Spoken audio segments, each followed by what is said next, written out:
Bien, buenos días a los televidentes de Cheme TV Noticias. Bueno, hoy contamos con un invitado especial, como es el doctor Luis Barzay. También está presente nuestro director del programa, Aló, Aló Doctor, como es el doctor Cristian Encarnación, quien vamos a tener un enlace con el doctor Luis Barzay y vamos a topar un tema de salud. También queremos saludar a todos nuestros amigos que se encuentran en diferentes partes del mundo.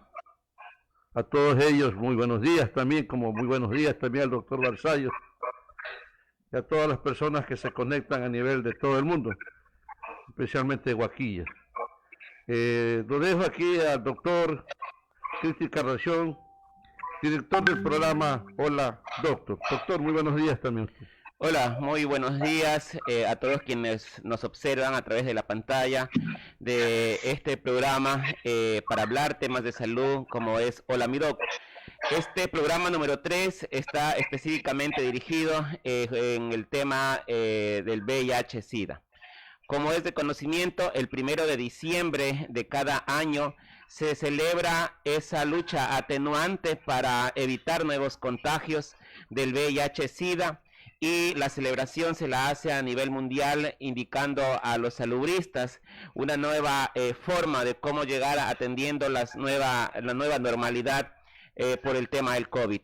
Para esto hemos invitado el día de hoy al doctor Luis Barzay, médico especialista en medicina familiar, con quienes estaremos abordando este tema tan importante como es la prevención, los mitos y verdades y formas de contagio. Previo vamos a observar un video ilustrativo de forma general para saber un poco más del tema. Vamos a ver el video.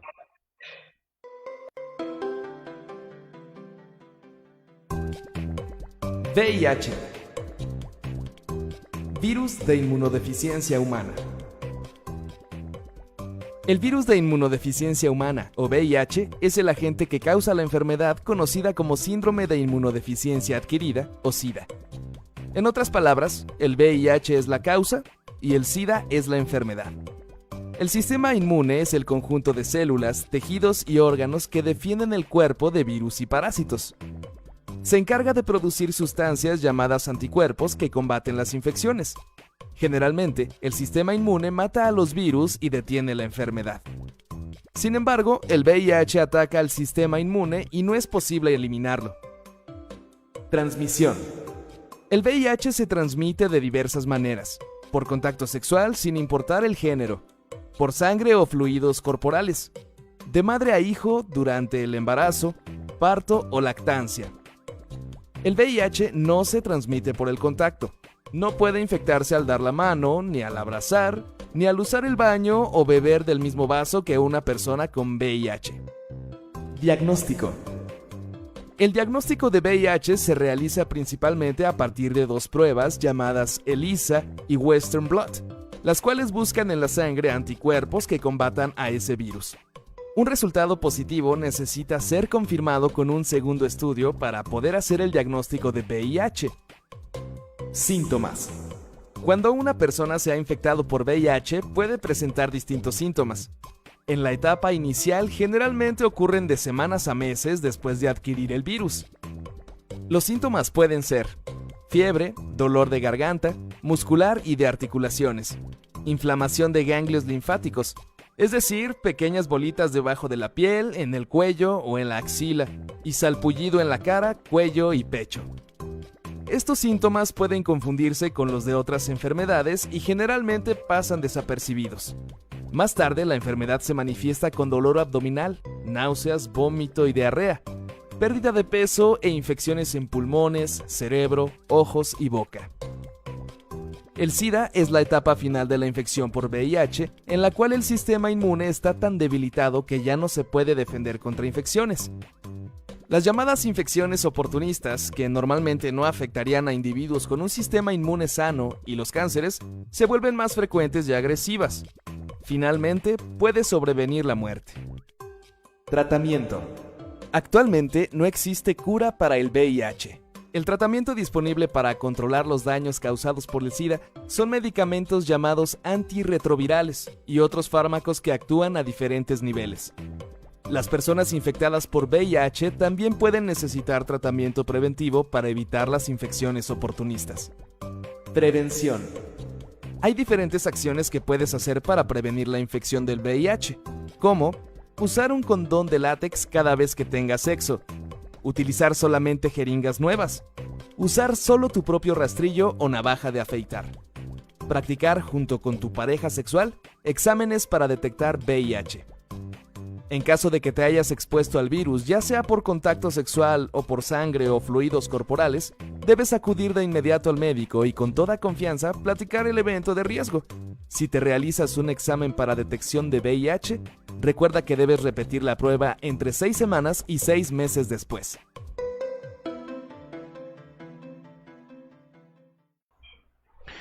Bien, hemos podido observar en este video claramente sobre lo que es el significado del VIH y algunos otros temas específicos relacionados con la prevención. Para esto, como habíamos indicado, hemos invitado al doctor Luis Barzallo, médico especialista en medicina familiar y comunitaria.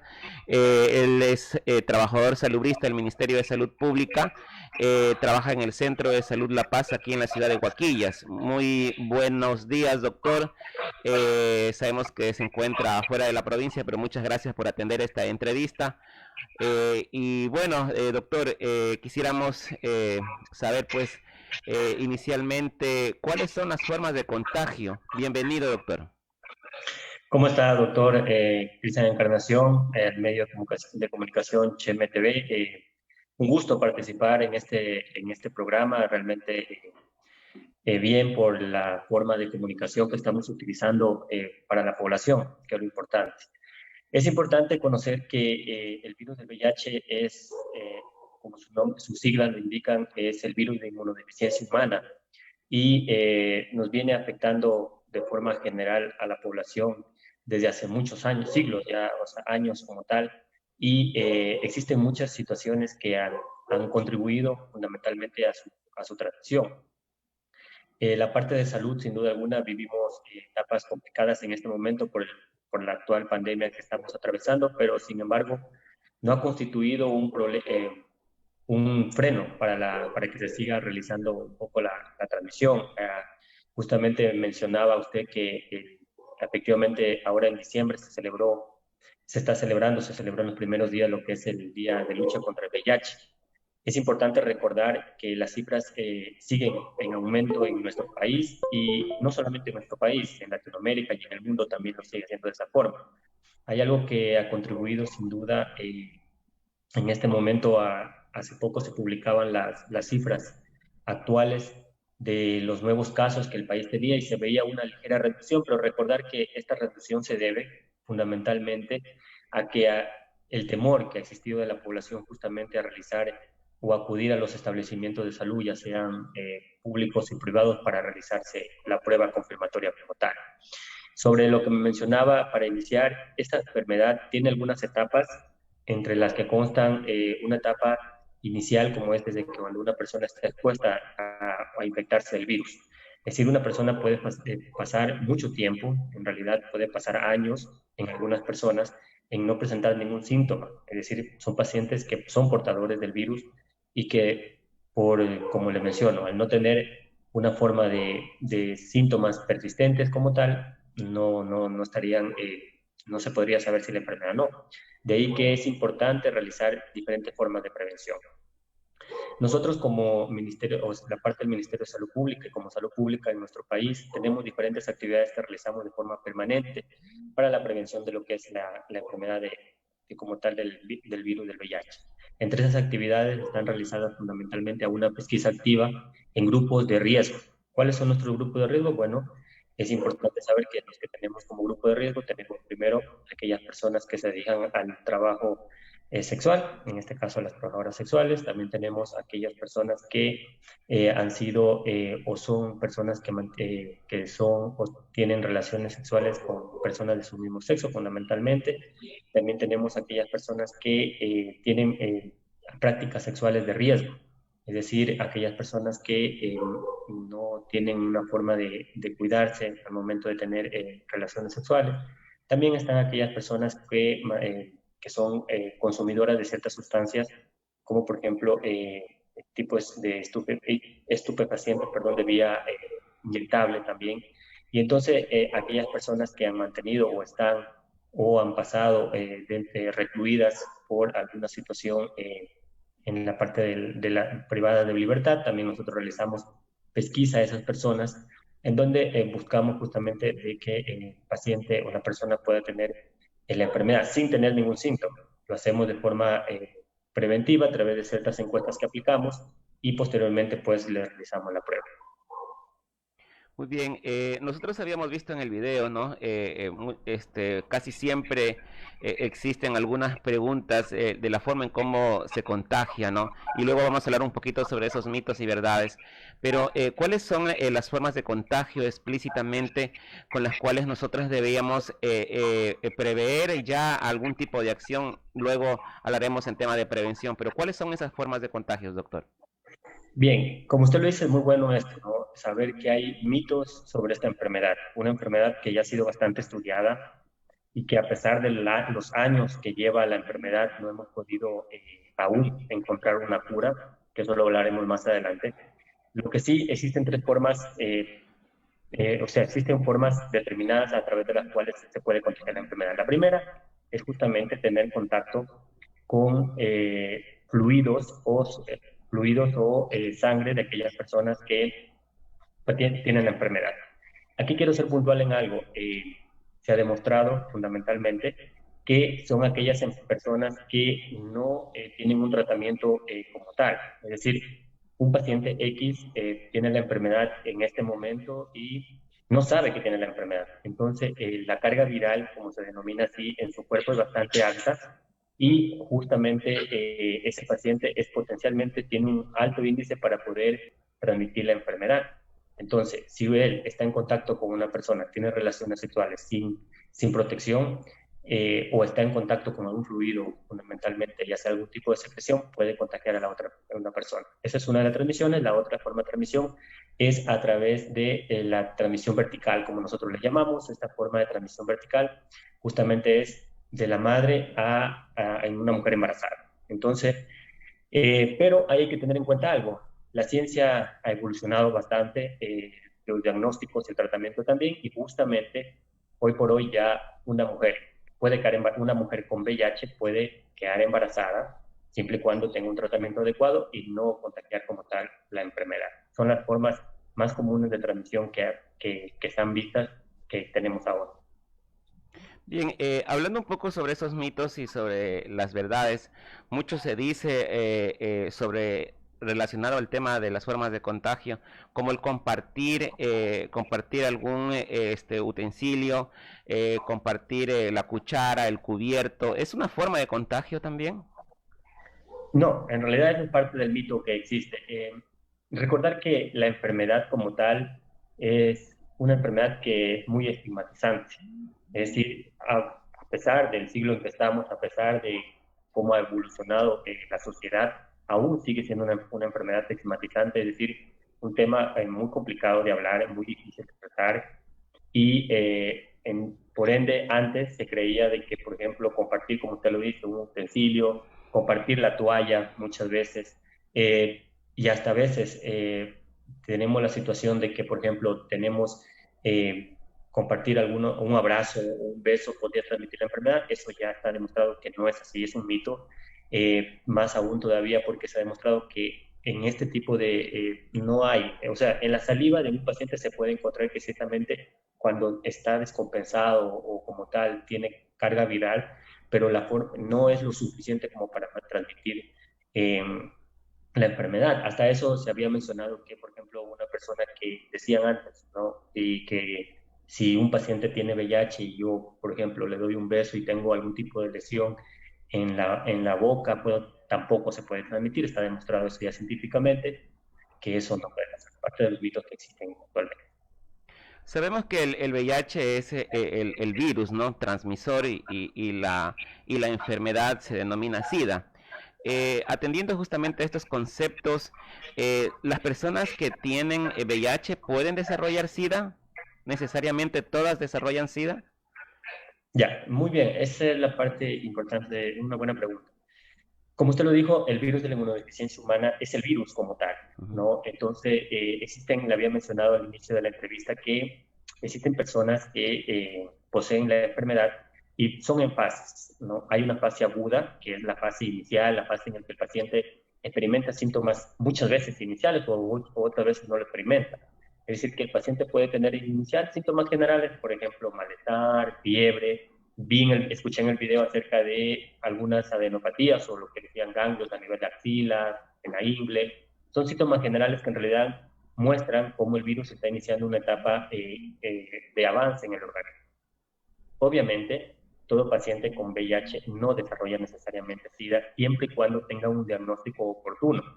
La fase SIDA es la fase final ya de la enfermedad como tal. Es decir, un paciente cuando tiene ya la fase, SIDA se llama el síndrome de inmunodeficiencia adquirida, significa que el organismo de una persona ha caído en un grado de inmunodeficiencia total y empieza una falla multiorgánica que conlleva obviamente al desenlace fatal que conlleva la muerte del paciente. Esto se ve en pacientes que justamente no han tenido un diagnóstico oportuno, o aquellos pacientes que a pesar de que han iniciado un tratamiento no se han adherido, que es importante esto también hablarlo, que es la adherencia al tratamiento. Existen múltiples tratamientos actuales en los cuales tienen diferentes fármacos que se ofertan y que es importante la adherencia también, es decir, que un paciente tome el medicamento como se lo indican para que su organismo empiece a una reducción de la carga viral, que es parte del tratamiento como tal. Y efectivamente un paciente puede hacer su vida normal, sin necesidad, sin llegar a la fase final, que es la fase SIDA. Muy bien, y justamente, doctor, hablando del esquema de tratamiento, justamente están los retrovirales, ¿no? Y sobre estos retrovirales se tienen muchas inquietudes o preguntas y muchas de las veces son los mitos que los retrovirales que en vez de causar algún tipo de beneficio, causa algún tipo de daño al organismo, a la economía humana. ¿Qué podemos hablar de los retrovirales como un tratamiento?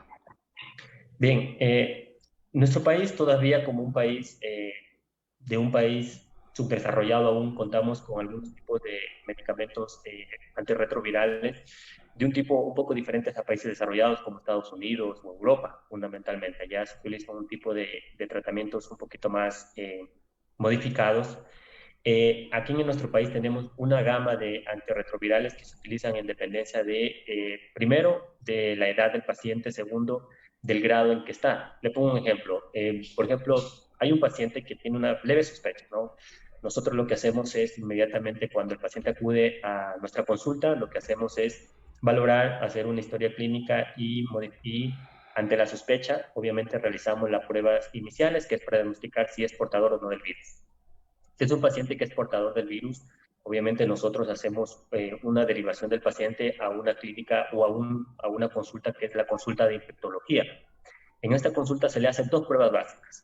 Una es el conteo de CD4. ¿Qué son los CD4? Son células de nuestro organismo que son aquellas que nos evitan enfermarnos. Y la carga viral. Carga viral es la cantidad de virus que circulan en nuestra sangre. ¿Por qué es importante estos dos exámenes, estas dos pruebas? ¿Por qué? Porque el virus del VIH es un virus oportunista, digo yo, porque ataca directamente a las células CD4, es decir, que son aquellas células que nos defienden de cualquier enfermedad. Por ejemplo, yo tengo una gripe, esas células automáticamente actúan contra una gripe y evitan de que esa gripe que es leve nos afecte más. Cuando pasa lo del VIH, justamente ese virus ataca esas células y nos deja indefensos. Entonces, estas dos pruebas son aquellas pruebas que a nosotros nos permite o nos determina qué grado de afectación tiene el paciente en su economía. Ante esto, pues, inicia el tratamiento antirretroviral, como le decía, dependencia de estas dos pruebas, también dependiente de alguna comorbilidad que pueda tener el paciente, y iniciamos una fase de tratamiento. Una fase de tratamiento en la cual se espera que al menos entre el primero y el segundo mes ya haya una mejoría como tal. ¿Cuál es la mejoría? La mejoría es que la carga viral baje y justamente nuestro organismo mejore un poco lo que es la parte de los CD4.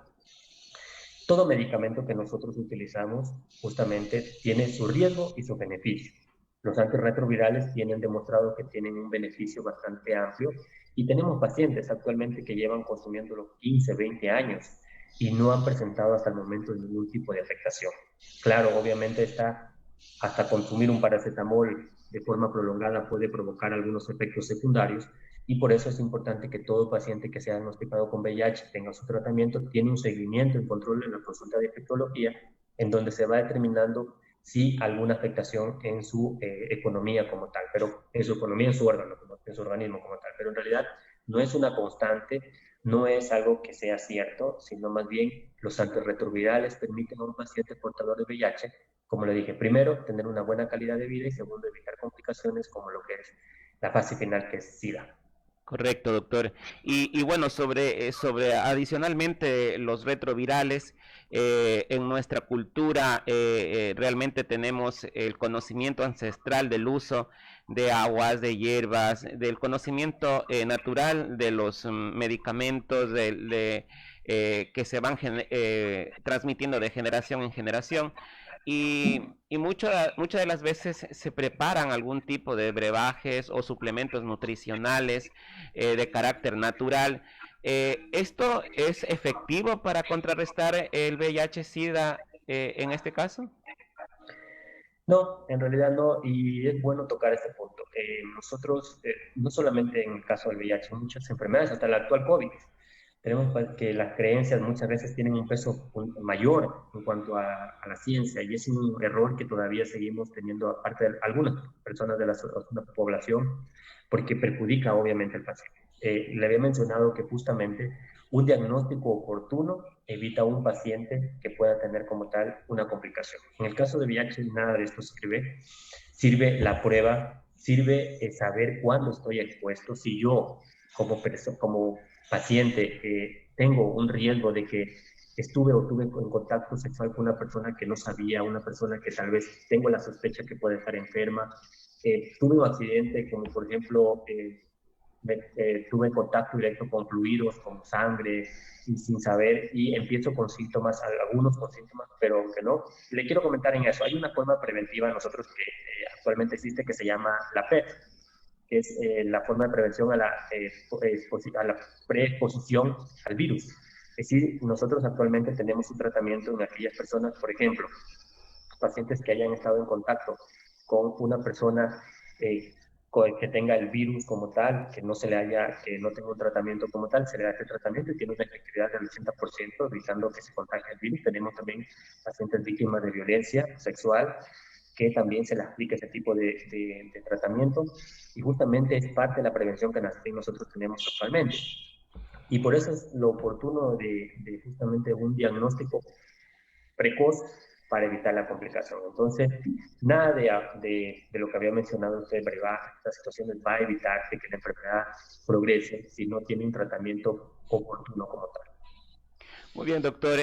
La verdad es que uno de los objetivos de este programa es justamente crear una cultura sanitaria distinta, con conocimientos, con compartir experiencias, con dar la información adecuada, ¿no? Lamentablemente hoy en día las redes sociales también se han convertido en un espacio de desinformación, y lo que pretendemos con este programa es justamente llevar la información adecuada y oportuna para que la ciudadanía conozca un poco más sobre temas relacionados a la salud. Sobre este punto específico y comentándole el objetivo de este programa, ¿cómo hacer, doctor, para generar una nueva cultura sanitaria y prevenir el VIH-Sida? Bien, es muy importante justamente esto y saber que todo debe partir desde el hogar. Actualmente nosotros tenemos un incremento bastante grande de lo que es los casos en pacientes jóvenes de 17, 18, 19 años.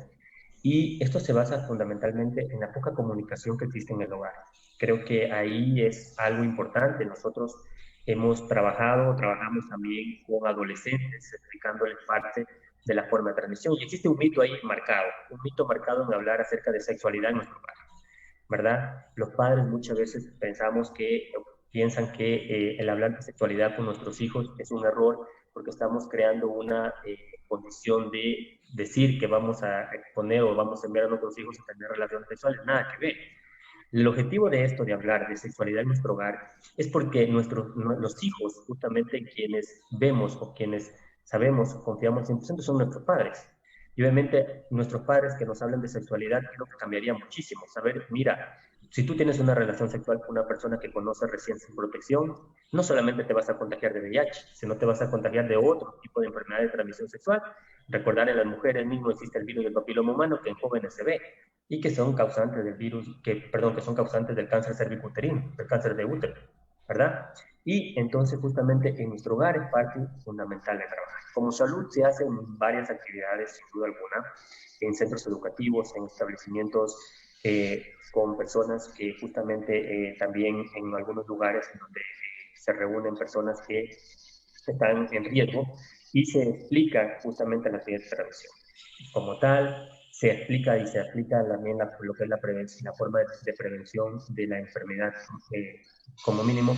Sin embargo, aún existe una falta diría yo, de empoderamiento de algunas personas para poder adquirir esta forma de prevenir. Hace poco teníamos la experiencia justamente con unos papitos que se molestaron mucho porque estuvimos hablando de este tema y dentro de esto estaba como tal, como salud, la aplicación o explicación de cómo se puede utilizar el preservativo. Y nos llamó mucho la atención porque todavía justamente en los papás existe esa negativa de que sus hijos conozcan un tema tan importante en la actualidad. Entonces, utilizar un preservativo es una forma eficaz en este momento de prevención del virus del VIH. El preservativo se constituye o consiste en la primera forma de la prevención del VIH cuando uno tiene una relación sexual con una persona que prácticamente no es su pareja estable como tal. ¿Ya? Entonces es una forma, ojo que no quiero que se tome en cuenta, o sea, que se tome como que estoy diciendo que la gente tiene relaciones con personas que no conocen, me refiero que la sexualidad es parte fundamental del desarrollo de la adolescencia, de la juventud, la practican muchos de ellos, ¿verdad? Y lo malo es que muchos de ellos lo están teniendo sin protección, ¿ya? Entonces ellos piensan que el preservativo los va a librar de no tener un embarazo en la adolescencia, efectivamente, no puede ser, pero el problema está que el virus del VIH es una enfermedad incurable, eso tiene que tenerse en claro. Es una enfermedad que va a afectar psicológica y emocionalmente no solamente a la persona que lo tiene, sino a la familia como tal, a la economía de la familia. Hoy por hoy, ya me había mencionado, es una enfermedad que uno puede vivir normal, pero lo mejor que puede pasar es que contengamos el virus, evitar contagiarme, evitar saber de que voy a vivir con esa enfermedad, evitar saber de que puedo estar tomando una medicina toda mi vida, ¿verdad? Eso es lo ideal. Ahora, si lo tengo, lo ideal sería acudir a un establecimiento de salud, ya sea público o privado, hacerme la prueba oportuna y evitar contagiar a más personas, que eso es lo importante. Evitar ser un medio de transmisión de esta enfermedad y empezar a diseminar la enfermedad, que es un problema que también aún tenemos, porque no podemos descartar que también existen algunas personas que emocionalmente se afectan bastante y no logran evitar la transmisión porque se convierte en un vínculo como tal de propagación del virus. Efectivamente, los mitos se tornan barreras de grandes magnitudes para quienes hacemos salud en este país y ha sido muy importante esclarecer sobre los mitos y verdades, ¿no? De lo que se puede hacer y qué es y de qué forma podemos prevenirlo. Y ahí vamos apuntando justamente este programa con el objetivo de dar herramientas a la ciudadanía para que sepa cómo prevenirlo y qué hacer en el caso hipotético de sentirse contagiado o tener la sospecha, ¿verdad? Atendiendo justamente la parte de los antecedentes epidemiológicos que lo habíamos indicado, de tener relaciones sin protección, en fin, una serie de situaciones. No sé si es que tenemos alguna pregunta, Carlos. Sí, bueno, nos escriben de España, de Madrid, que manifiesta Ramón López Calero. Mis felicitaciones, dice HMTV Noticias, ya que siempre está al pie de la información y entrevistando siempre a personajes que dan a conocer la información actual de nuestro querido Guaquilla. Un saludo a los doctores Barzallo y Cristian Encarnación. Felicitaciones por este programa. Bueno, como manifestamos, doctor Barzallo, doctor Cristian Encarnación, queremos felicitarlos a ustedes. Lo que sí queremos que en los próximos programas que tengamos, vamos a solicitar a las personas que desean hacer una consulta, preguntarle a los personajes que están aquí en nuestra plataforma virtual, lo pueden hacer en este caso, doctor Cristian Encarnación.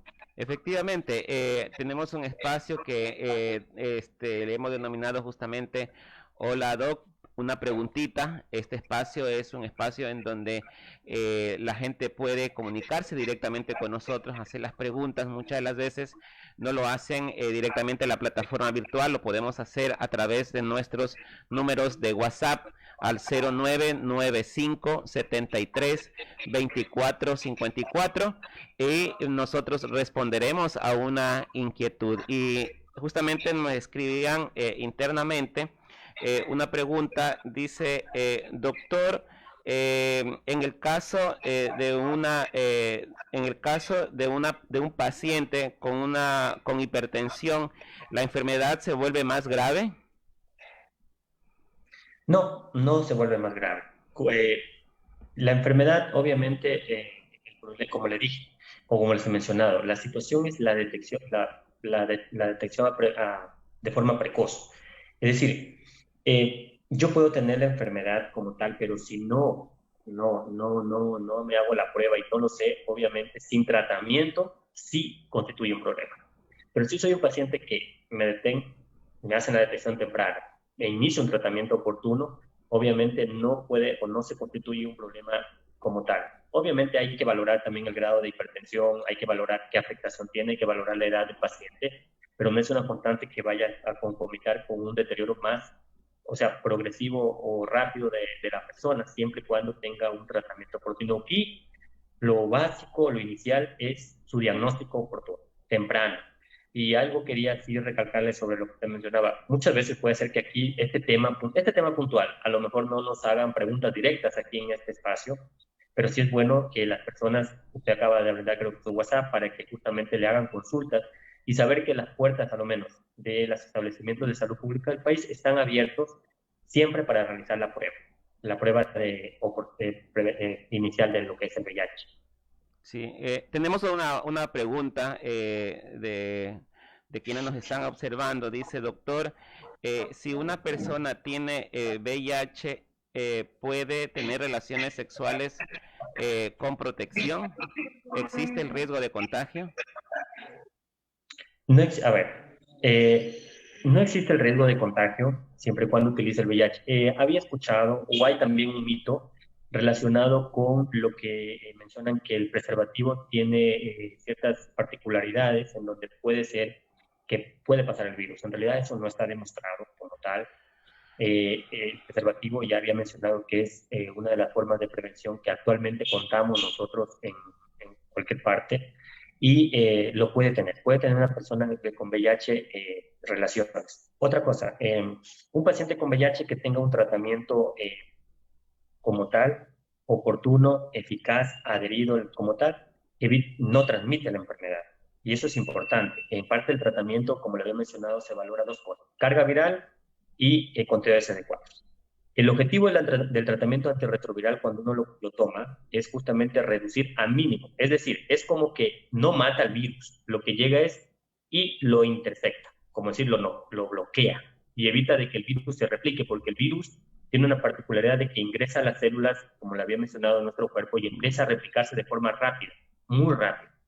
Entonces, el medicamento antirretroviral hace un bloqueo de las cadenas de la capa del virus como tal, de su replicación en la parte interna, que es una parte un poquito más compleja explicarla por este medio, y eso hace que justamente el virus se quede en pausa. ¿Y qué pasa en este sentido? No aumenta la carga viral en el organismo y llega una condición en que al que el paciente debe llegar, que se llama un paciente en donde es con carga viral indetectable. ¿Qué significa? Que el virus no se detecta en el cuerpo porque se ha pausado como tal, y ese paciente, obviamente, le menciono, puede hacer su vida de forma normal. Es decir, hasta puede tener una familia, puede tener hijos como tal, siempre y cuando se tenga un procedimiento adecuado, que eso es ya parte de salud reproductiva que se lleva en el país, justamente. Y el uso del preservativo puede evitar justamente el paciente la persona que lo preguntó, con el uso del preservativo sí puede tener relaciones sexuales. Bien, estamos llegando a la parte final de nuestro programa. Queremos agradecer a quienes se han conectado con nosotros a hacer esta dinámica de preguntas, que creo que es muy importante irla resaltando. Muchas gracias, doctor Luis Barzallo, por atender esta entrevista.